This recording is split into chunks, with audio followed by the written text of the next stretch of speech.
1994 साली शरद पवारांनी GR वर सही करून मराठा समाजाच्या आरक्षणाचा मार्ग रोखून धरला. मुख्यमंत्री होताच उद्धव ठाकरेंनी ओबीसीच्या राजकीय आरक्षणावर गदा आणली.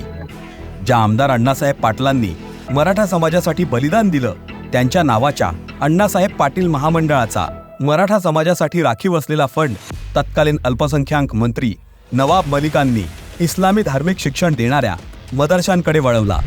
उद्धव ठाकरे, शरद पवार मतांसाठी ओबीसी आणि मराठा समाजाच्या तोंडचा घास अल्पसंख्याकांना भरवतायत, तर काँग्रेसने दलित आदिवासींच्या आरक्षणात मुसलमानांना घुसवलंय. कर्नाटक हे त्याचं अगदी ताजं उदाहरण आहे.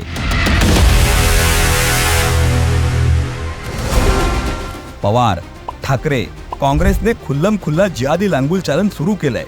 मात्र ज्या मराठा, ओबीसी, दलित आदिवासींनी यांना वर्षानुवर्ष निवडून दिलं, त्यांना मवियानं काय दिलं?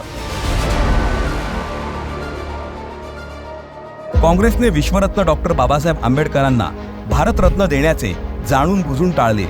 मात्र आपले पणजोबा, आजी, वडील आणि आईच्या चुकांचं खापर राहुल गांधी भाजपवर फोडू पाहतायत. मुळात दलित, आदिवासी, ओबीसी, मराठा समाज व इतर मागासवर्ग यांच्यासाठी भाजपनं जितकं केलं तितकं 70 वर्षांची सत्ता ताब्यात असून काँग्रेसला देखील करता आलं नाही.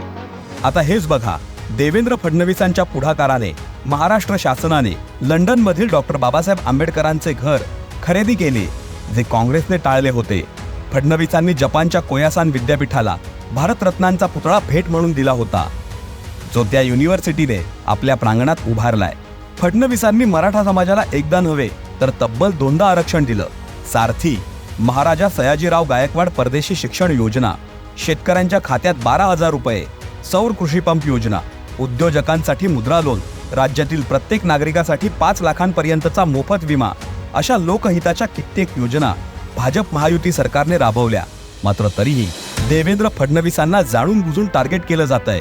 कारण राज्यातील जातीपातींच्या पलीकडे जाऊन समाजातील प्रत्येक घटकाचा विकास करण्याची कास या नेत्याने धरली आहे. त्यामुळे ज्याने दिली साथ त्याचा करू नका विश्वासघात.